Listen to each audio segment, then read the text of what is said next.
My daughter told me her engagement party was already over and I should not concern myself. The words felt colder than the wind off the harbour. I had quietly set aside $100,000 to help her start her new life. That night, I sat alone at my kitchen table, staring at the envelope that was supposed to be hers. What I discovered next would not only change how I saw my children, but force me to decide who truly deserved the best of what I had left to give. That morning began like most others in my small harbour town. The gulls were already circling over the docks, their cries sharp in the crisp air.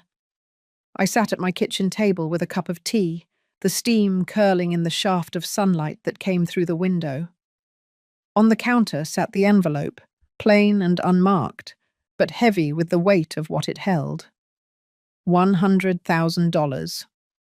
Months ago, I had decided it would be my gift to Lila on her wedding day, a way to give her a safe start, to show that no matter how strained things felt, I still believed in her future. The house was quiet, except for the slow tick of the wall clock. I had lived here for over 40 years, first with Donald and later alone after he passed. Every creak of the floorboards was familiar. Every faded photograph on the wall told a piece of my story. I kept busy with my work at the library before retiring, and later with small routines that made the days feel steady. But the truth was, I had been holding on to the idea that family could be mended with the right gesture, the right moment. I looked at the calendar pinned to the fridge. Lila's engagement party should have been coming up. I had been waiting for an invitation, telling myself it would arrive any day. This was the day I planned to call her, to hear her excitement, to feel included. I poured another cup of tea, steadying myself for what I hoped would be a warm conversation. The phone call was short. Lila's voice was calm, almost too calm, as she told me the party had already happened, and there was no need for me to worry about it. For a moment, I thought I had misheard. But her words settled in quickly, cold and matter-of-fact. The tea in my hand no longer felt warm. I said goodbye, set the phone down, and stared at the envelope again. That money, that plan, had been my way of staying connected. Now it sat there between us like a wall I had not expected to build.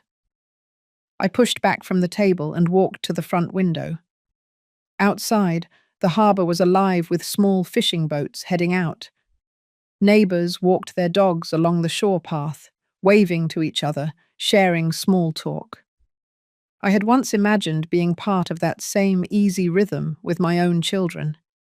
But in that moment, I felt like a visitor in my own life, watching connections happen somewhere else.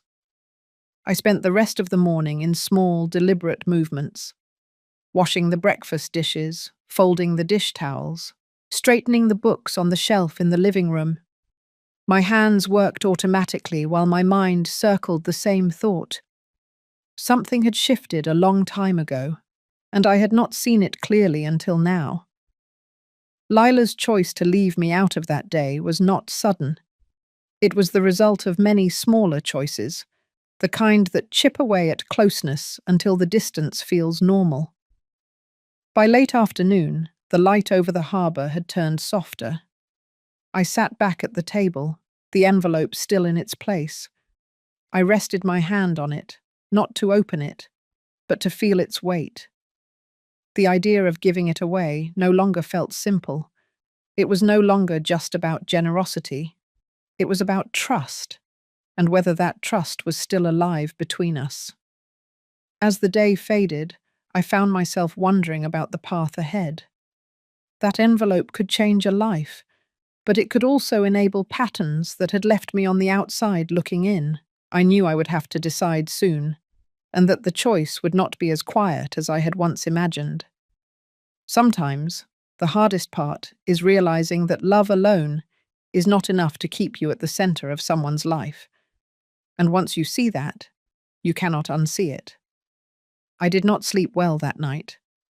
The call with Lila replayed in my mind in fragments, the tone of her voice more than the words themselves.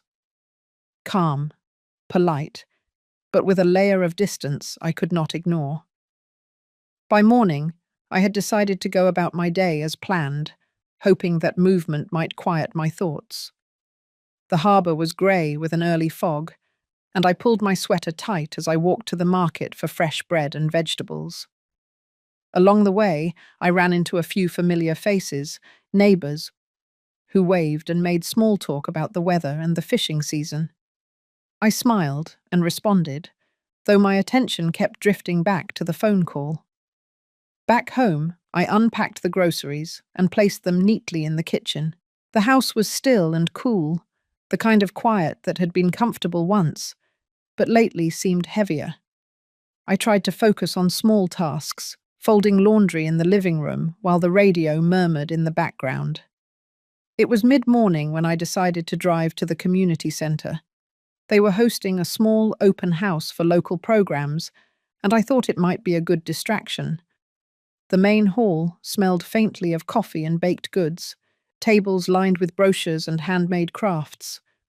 I recognized a few of the volunteers from my library days and stopped to catch up. Toward the back of the room, I noticed Lila standing with Brian, speaking to a man I did not recognize. He was dressed neatly, holding a leather folder under one arm. They were leaning in close, talking in low voices.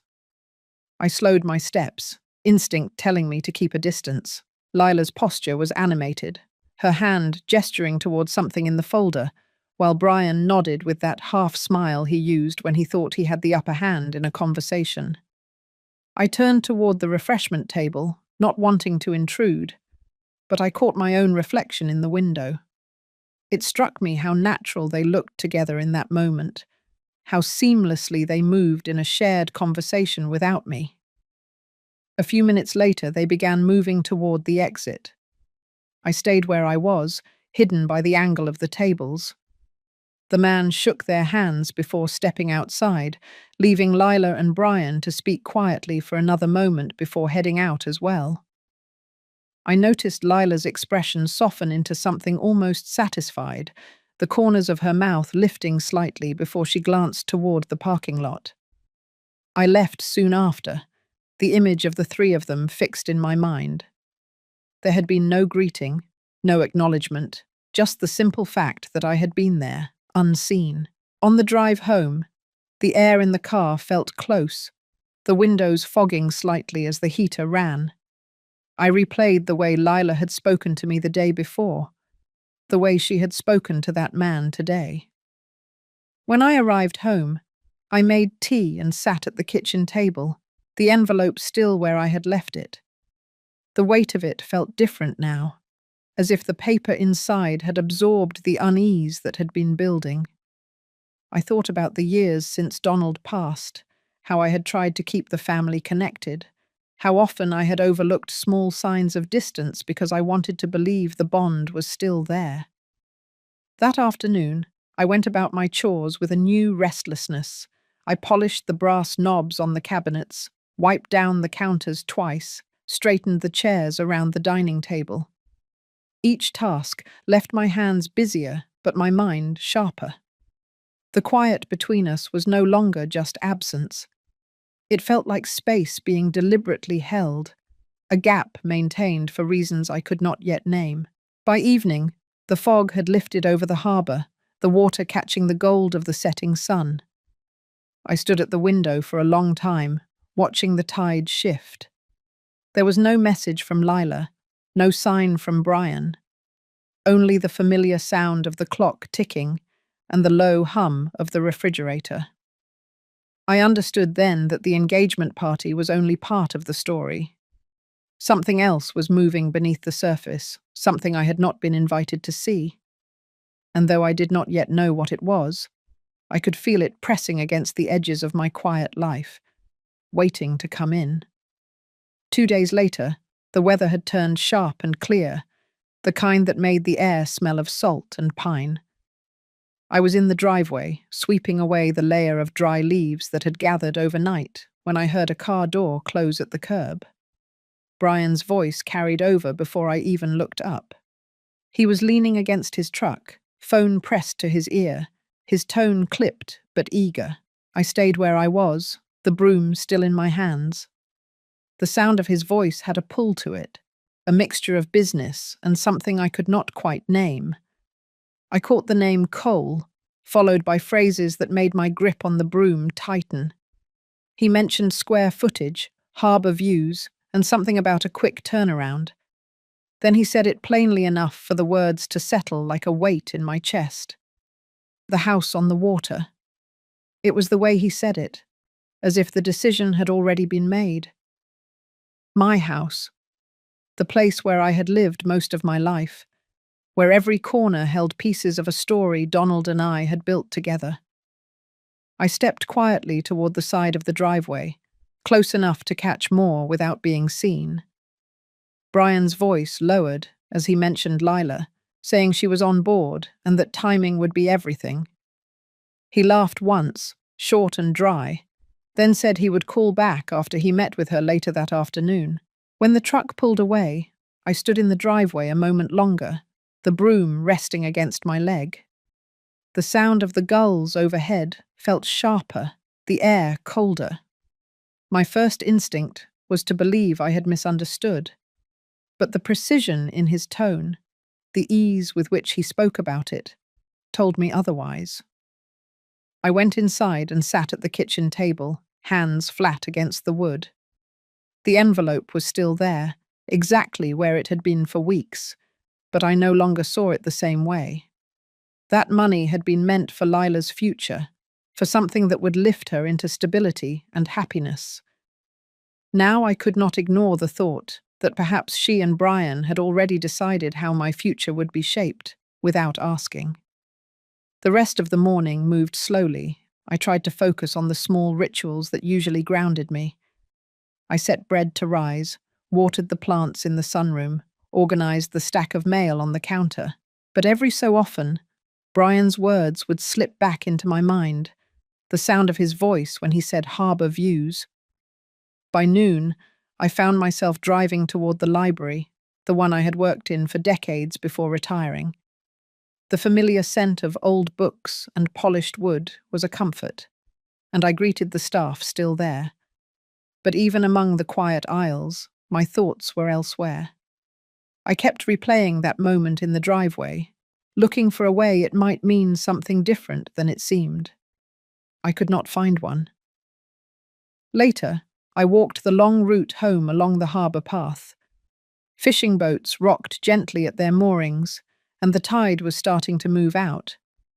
The water caught the sunlight in a way that made it hard to look at for too long. I thought about how many evenings Donald and I had stood on that same stretch of dock, planning out repairs to the house, talking about the years ahead. It struck me that the view Brian spoke about so casually was the same one we had treated as part of our family's history, not a line item to be marketed. When I reached home, I went straight to my desk and took out a notepad. I wrote down the date, the time, and every detail I remembered from Brian's conversation. His exact phrasing, where I could recall it, the pauses, the tone. I did not know yet what I would do with this, only that I needed to keep a record. That evening, the air carried the faint scent of wood smoke from a neighbour's fireplace. I sat by the window in the living room, looking out toward the harbour lights. The street was quiet, and the only movement came from the sway of the docked boats. I let my eyes rest on that view, the same one Brian had reduced to a selling point. In the stillness, I felt the first real edge of something new. It was not just suspicion anymore. It was the beginning of certainty. Whatever they were planning, it was already in motion, and though I did not yet know the scope of it, I knew I would have to find out before it reached my front door. The morning after hearing Brian's call, I woke before the sun. The house was still in shadow, the only sound the faint hum of the refrigerator. I made coffee, but let it grow cold on the counter. My mind was somewhere else entirely. I sat in the living room, letting my eyes drift over the framed photographs along the mantel. In one, Lila was 8 years old, holding a seashell to her ear on the beach just down the road. In another, Brian stood next to Donald on the deck, both of them grinning after a morning of fishing. These moments had once been the center of my life. Now, looking at them, I felt the distance more than the closeness. I thought back to the last few years, to the dinners I was not invited to, the holidays celebrated without me. At first, there had always been a reason: travel schedules, limited seating, or the claim that they thought I would not enjoy the event. Over time, the reasons stopped coming. The invitations stopped too.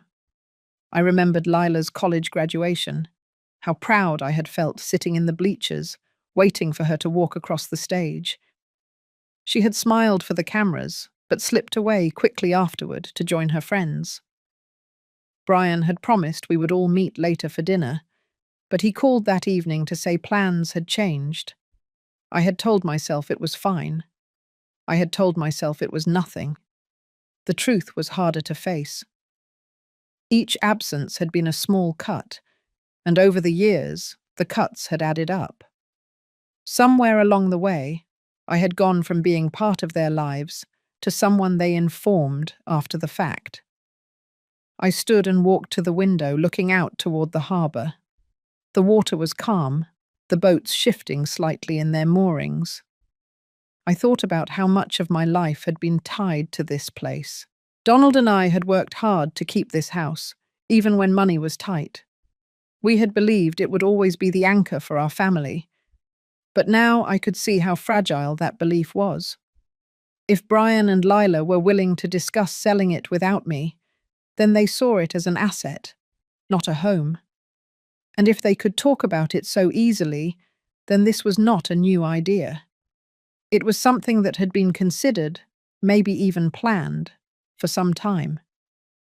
The phone rang in the kitchen, breaking the stillness. I let it ring. I was not ready for conversation, not when the edges of my thoughts were this raw. Instead, I went to the hall closet and pulled out a small box where I kept personal papers. I set it on the dining table and began to sort through it. Birth certificates, tax records, letters Donald had written me when we were first married. I stopped when I found the folder labeled Home.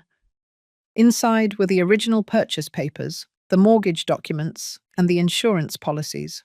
I read through each page slowly, not because I expected to find anything I did not already know, but because touching those papers reminded me that this place was more than a number on a page. It was the work of decades, the backdrop to our entire family history. By the time I put the papers away, the day had shifted into a pale winter light. I poured a fresh cup of coffee and sat back down, my thoughts moving in steady circles. I could no longer pretend these moments of exclusion were accidental. They were part of a pattern, one I had ignored because it was easier than facing what it meant. I thought about the look on Lila's face at the community centre, the way she had leaned toward that man with Brian. There had been no hesitation, no sign of discomfort. Whatever they were discussing, it was not new to them. It was only new to me. I stayed at the table until the harbour fog began to lift, revealing the outlines of the fishing boats heading out to sea. My coffee had gone cold again, but I barely noticed. I was still holding on to one thought, quiet, but steady. If this was the way they saw me now, then I had to start seeing the situation just as clearly. Pretending it was something else would not change what was already happening. In the stillness of that room, surrounded by the pieces of my life, I felt the shift. The first part of accepting the truth is stopping the effort to rewrite it. I could feel that effort leaving me. In its place was the beginning of something else, not yet fully formed, but certain enough to hold my attention. It was the understanding that I needed to see the whole of this, no matter how uncomfortable it became. That evening I sat in the kitchen with the overhead light casting a warm circle on the table. The folder of home papers was back in the closet, but the knowledge of what they meant stayed with me. I reached for the envelope that had been sitting in the same spot for weeks. It felt heavier now, as if the weight of the decision inside it had doubled. I had intended it for Leela, but my certainty in that choice had been shaken. I slid the envelope into my desk drawer, not to hide it, but to move it out of sight. The act was quiet, deliberate. It was the first time I had changed my mind without feeling the need to announce it to anyone. The decision was mine alone, and it needed no approval. The next morning I walked down to Patty's house. We had been neighbours for years, close enough to share morning coffee or borrow a tool from each other's garage. She answered the door with a mug in her hand and a surprised smile. I stepped inside and we sat at her kitchen table, the smell of toast lingering in the air. I told her about seeing Lila and Brian with the man at the community centre, about hearing Brian's conversation in my driveway. Patty listened without interrupting, her face steady, the way someone looks when they have already learned the lesson you are struggling with. When I finished, she leaned back in her chair and said only that it was time to start thinking about what I needed to protect. We talked for a while about her own experience with her younger sister, how she had been the one everyone leaned on until there was nothing left for herself. She told me that letting people take without boundaries does not teach love, it teaches entitlement. The words sat heavy in the room, but they rang true. Walking home, I noticed how sharp the air felt in my lungs. I thought about what Patty had said and realized I had been waiting for someone else to acknowledge the problem before I acted. That was a mistake I would not make again. Back at the house, I went straight to the hall closet and pulled out another box, this one smaller, filled with personal account information. I reviewed each folder, checking account balances, making notes about which ones had shared access and which ones did not. Brian's name was on an old joint account I had nearly forgotten about. Seeing it there sparked a wave of unease. I wrote it down with a circle around it. By midday, I had a list of what needed to be changed. I made myself a sandwich and ate it standing at the counter, the sound of the gulls outside filling the space where the radio usually played. I was not ready for music. I needed the quiet to think. In the afternoon, I sat in the living room with a pad of paper, mapping out my next steps. The first was to secure my accounts. The second was to find a safe place for certain documents. And the third was to decide what, if anything, I was still willing to give my children. I wrote those 3 lines and underlined them. As the sun began to dip, I stood at the window and looked out at the harbour. The water had a bronze sheen in the fading light, the kind that made the whole scene feel suspended in time. I thought about the years I had spent believing that giving was the way to hold on to the people I loved. It had never occurred to me that it might be the thing pushing them further away. I closed the notebook and placed it in the desk drawer with the envelope. This time, I locked the drawer. The small click of the lock was louder than I expected. It felt like the sound of a door closing on an old way of doing things. That night, I slept without waking. It was the first time in weeks that my mind did not replay conversations or invent explanations. In the morning, I knew I would start making the changes on that list. I did not yet know how my children would react, but for once, that was not the point. The point was that I had decided. The next morning, I moved through the house with a purpose I had not felt in a long time. The list from the day before sat on the kitchen counter, each line clear and unavoidable. I started with the hall closet, pulling out boxes I had not opened in years.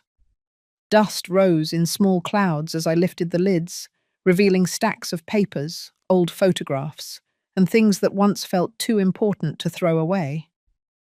I carried each box to the dining table and began sorting.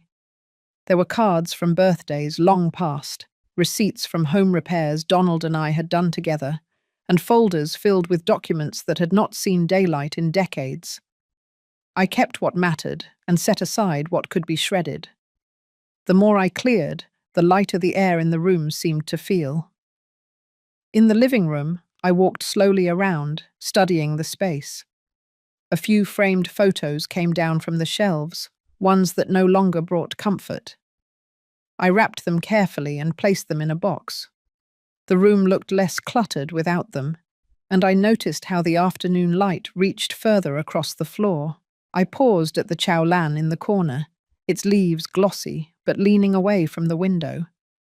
Donald had always been the one to care for it, moving it from room to room depending on the season. I lifted the pot and carried it to the sunniest window in the house.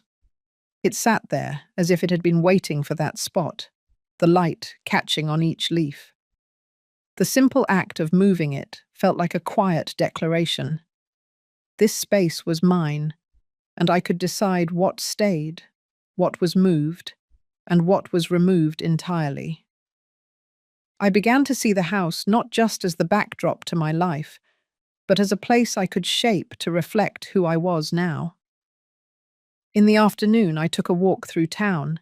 The streets were familiar, each storefront and corner holding memories, but I noticed how different it felt when I walked with my head up, not looking for anyone in particular. At the grocery, I bought only what I wanted for the week.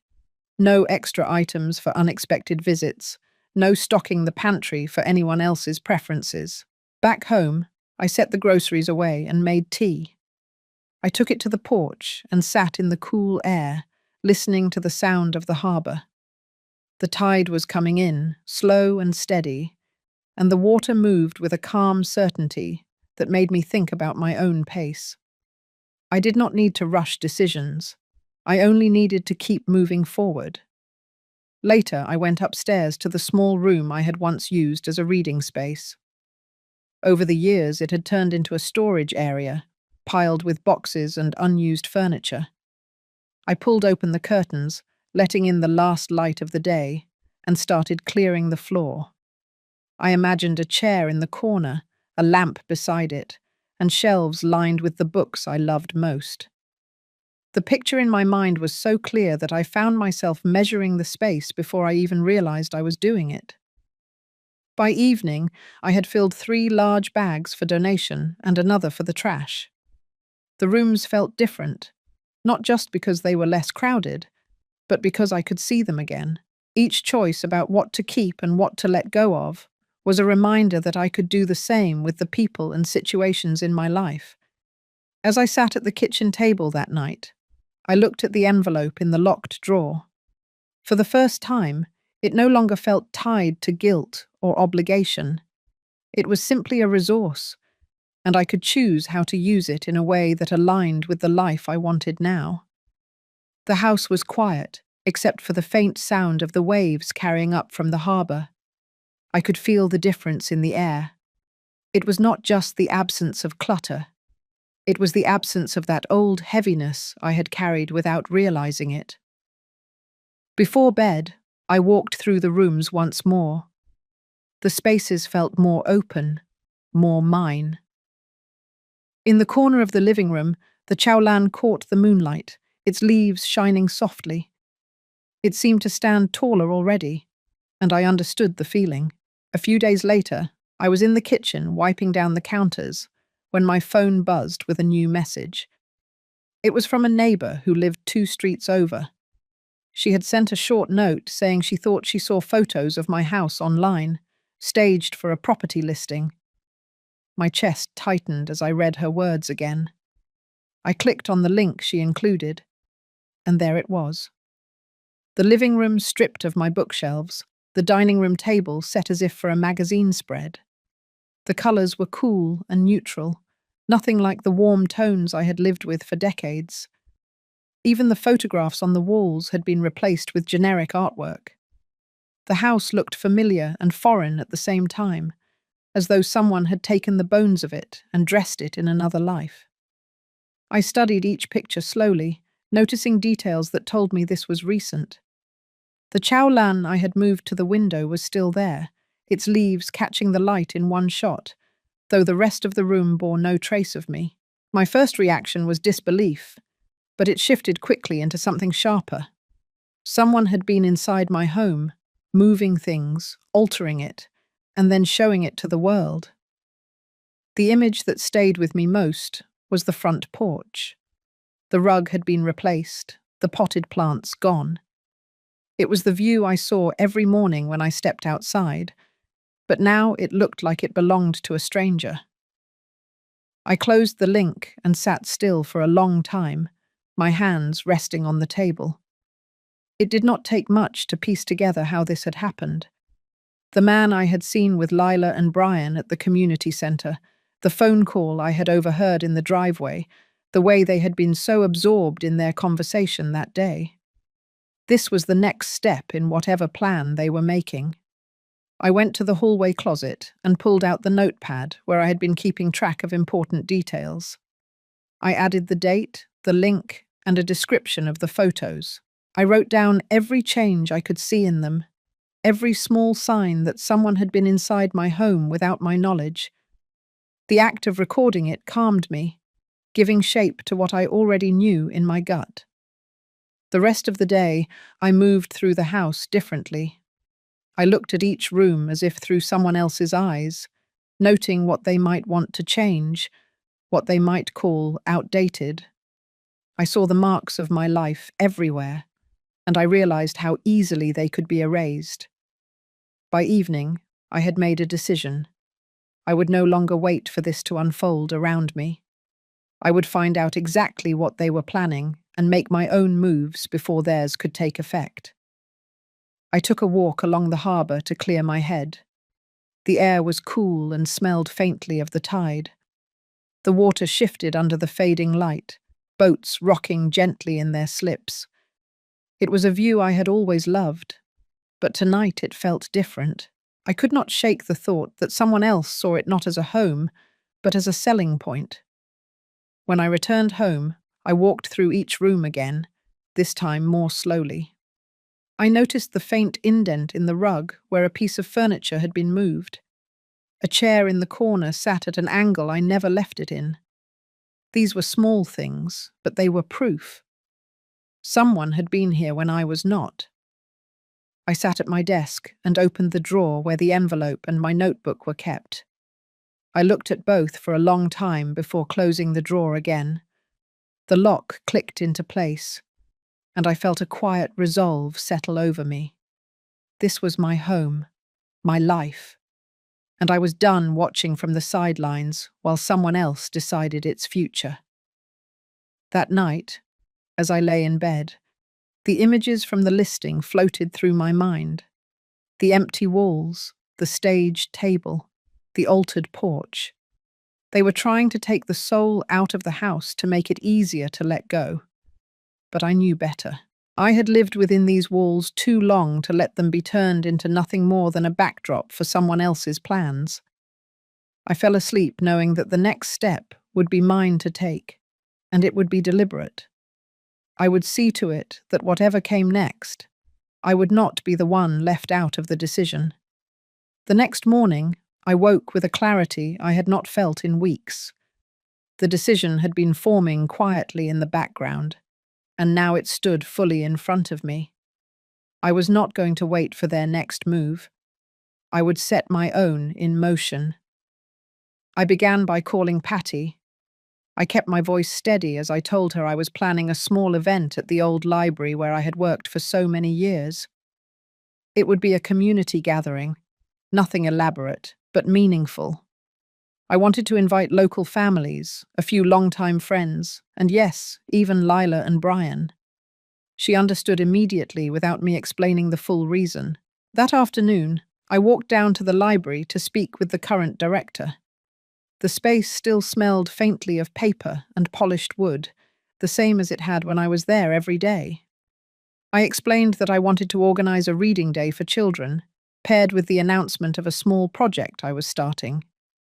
The director smiled, saying the calendar was open in 2 weeks, and that she would help spread the word. Over the next several days, I worked quietly, making lists and planning the details. I ordered new books for the children's section, a few beanbag chairs, and small activity tables. I arranged for a local bakery to provide cookies and for Patty to help with tea and lemonade. The invitations were written by hand. I wanted them to feel personal. I included neighbours, former colleagues, parents I had met through the library over the years, and a few members of the town council.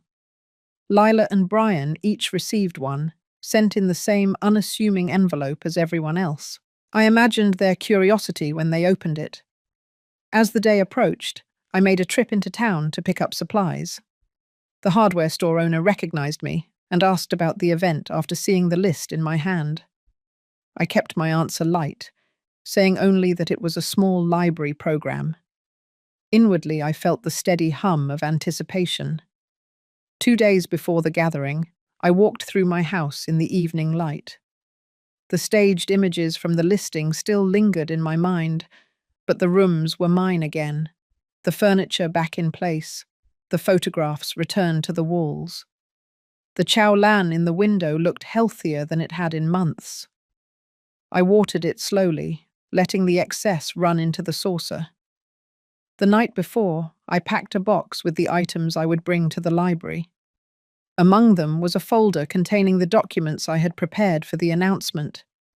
It was not about selling or defending property. It was about claiming my role in my own story. On the morning of the event, the harbour air was crisp, and the sky stretched clear over the water.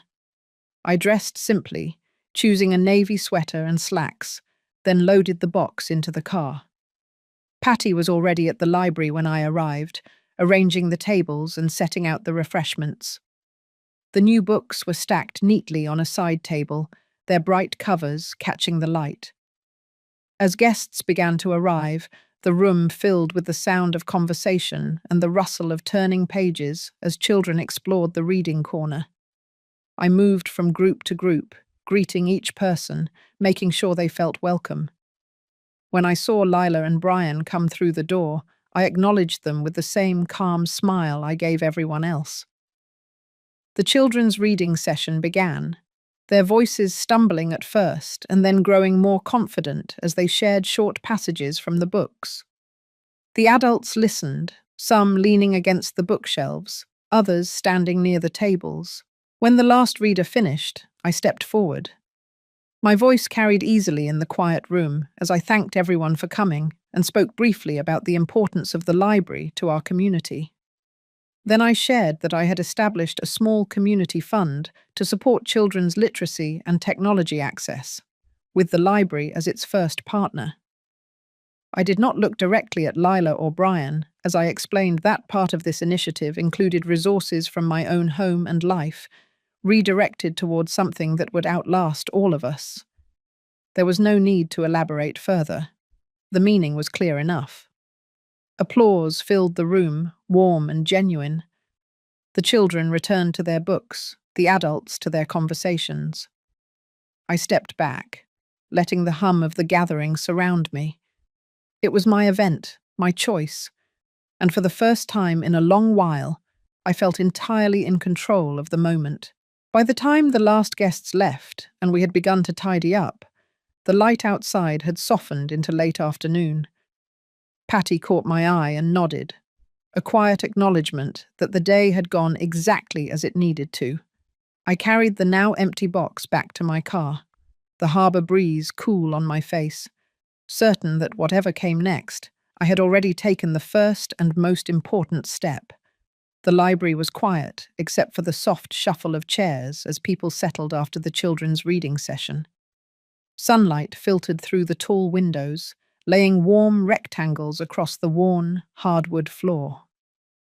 I stood near the table where the new books were displayed, my hands resting lightly on the folder I had brought.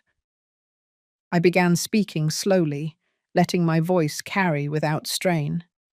I thanked the community for showing up, for continuing to believe in the power of a public space where everyone was welcome. I spoke about the importance of giving children both the tools and the encouragement to learn, about how small acts can leave lasting marks on a town like ours.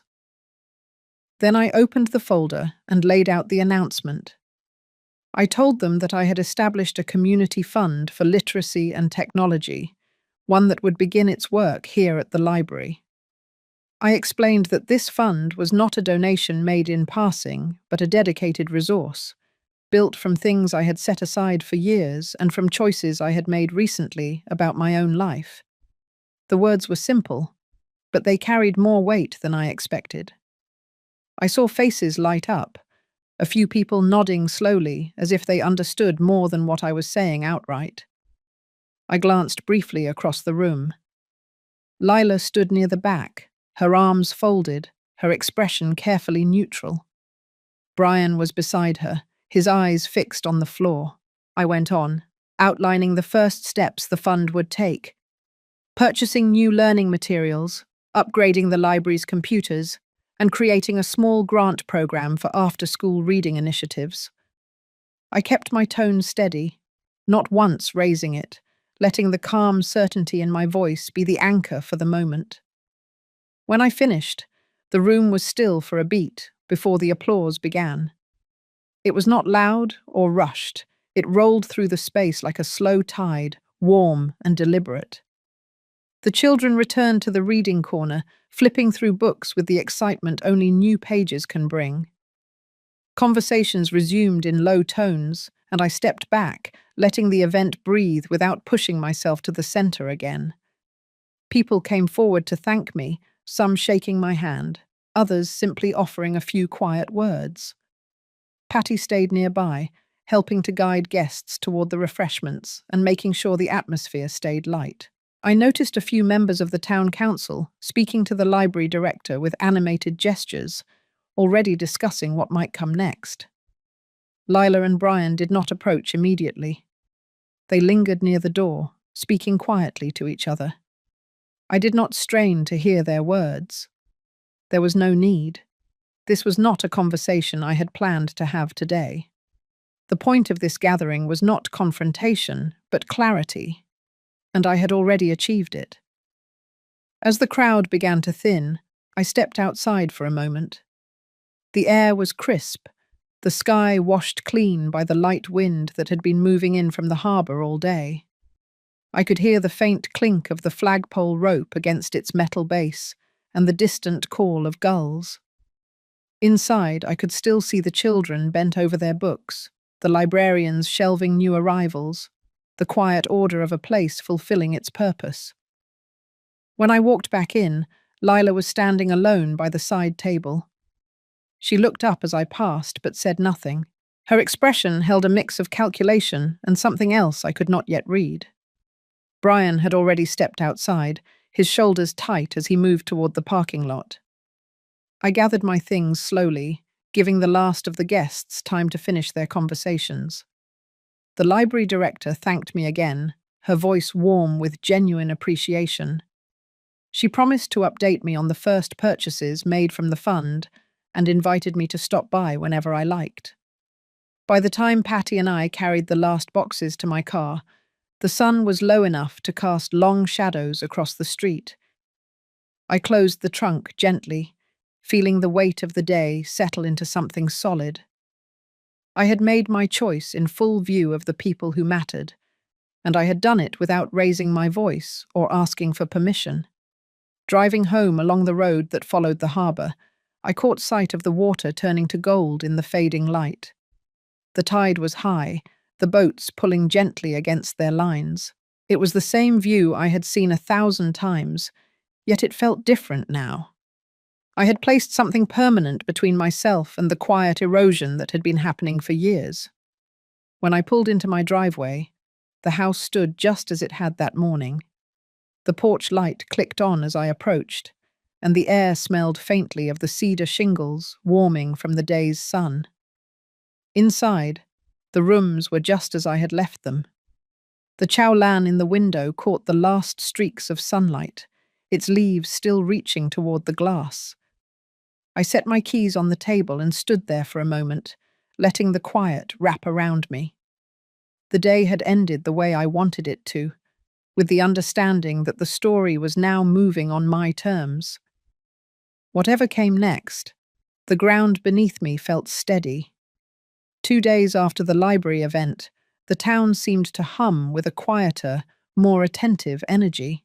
Wherever I went, people greeted me with a certain warmth, like they had seen something they were still thinking about. At the grocery store, an older man who had never spoken more than a polite hello stopped me near the produce aisle to thank me for what I had done. At the post office, a young mother with 2 children in tow said she had signed up for the new reading program already. None of these exchanges were long, but each one carried its own weight. At home, I noticed changes in my own rhythm. The envelope that once sat on my kitchen table was gone, no longer a silent reminder of an unspoken promise. In its place was a neat stack of papers from the library board, outlining the first steps for the fund. I kept them in plain sight, not as a trophy, but as a clear record of where my choice had gone. Lila had not called. Brian had not either. That silence no longer felt like an open wound. It was something else now, something that confirmed the distance I had already learned to live with. Yet, beneath that acceptance, there was an undeniable awareness that their absence was a choice they were making every day. On Friday afternoon, Patty stopped by with a bag of fresh bread from the bakery. We sat in the kitchen, the late winter light slanting through the blinds. She told me she had overheard Lila speaking to someone outside the hardware store. It was not the details of the conversation that struck me, but the tone Patty described, clipped, defensive, as if Lila had been cornered by a truth she did not want to face. That night, I found myself thinking about the years behind us. The little ways affection had been replaced by calculation. The times I had brushed off coldness because I thought it was temporary. I realized that what happened with the engagement dinner was not a break. It was a confirmation of how far apart we had drifted. The fund had not just redirected money, it had redirected the balance of control between us. The following morning I went down to the harbour. The fishing boats were coming in, their decks wet and gleaming under the pale sun. I walked slowly along the pier, letting the smell of salt and diesel settle around me. I had been coming here since I was a teenager, first with my father, later with Donald, and in the last decade, on my own. Each visit had its own reason. Today it was simply to remind myself of what was steady and unchanging. I sat on a bench near the end of the dock, watching the water shift in soft, uneven ripples. From here, the town looked small, almost fragile. Yet I knew it had a way of holding on to stories, of remembering who had done what and why. People might not speak of things openly, but word travelled in its own quiet way. When I returned home, there was a letter in the mailbox. The handwriting was familiar, Lila's, though it had been years since she had sent me anything by post. Inside was a short note. She wrote that she had heard about the fund and that it was my decision to do as I pleased with my money. There was no apology, no acknowledgement of what she had done. Only a line at the end that read, "I hope you find what you are looking for." I folded the letter carefully and placed it in the drawer where I keep other pieces of correspondence, the kind that matter enough to keep but not enough to display. Her words confirmed what I already knew. She was not ready to bridge the gap, and she might never be. That evening, I lit the small lamp in the living room and settled into my chair with a book. The house was quiet, but it did not feel empty. Outside, the wind had picked up, and I could hear it moving through the trees. There was a time when the silence after a storm would leave me restless. Now it felt like something earned, the calm that follows a decision made with clarity. I had learned that dignity is not granted by others. It is something you choose to hold, even when those closest to you try to strip it away. The fund was not just a gift to the town, it was a statement to myself. I could take what had been meant to diminish me and turn it into something enduring. By the time I went to bed, the air had grown colder, the moon casting its pale light over the harbour in the distance. I stood for a moment at the window, watching the reflection of the water shimmer. Somewhere out there, the tide was shifting again, and so was I. The week before the Library Fund's official launch, I found myself working through small but deliberate preparations. The committee had sent me a finalized agenda, along with a modest program printed on thick cream paper. My name was listed not at the top, but midway down, after the mayor and the head librarian. That suited me fine. I had no interest in being the center of the event. I only wanted it to happen, to be real and tangible. Patty stopped by one morning with 2 steaming cups of coffee and a tin of cookies she insisted I keep. She told me more people had signed up for the workshops than they had space for. The overflow would be put on a waiting list, which was both encouraging and bittersweet. It meant the need was greater than I had imagined. It also confirmed that the choice I made with that envelope had already begun to ripple outward. Outside, winter was loosening its grip. The snow that had clung stubbornly to the edges of the sidewalks was shrinking into thin grey patches. I walked through the harbour market, picking up a loaf of bread, some fresh apples, and a bouquet of tulips that caught my eye.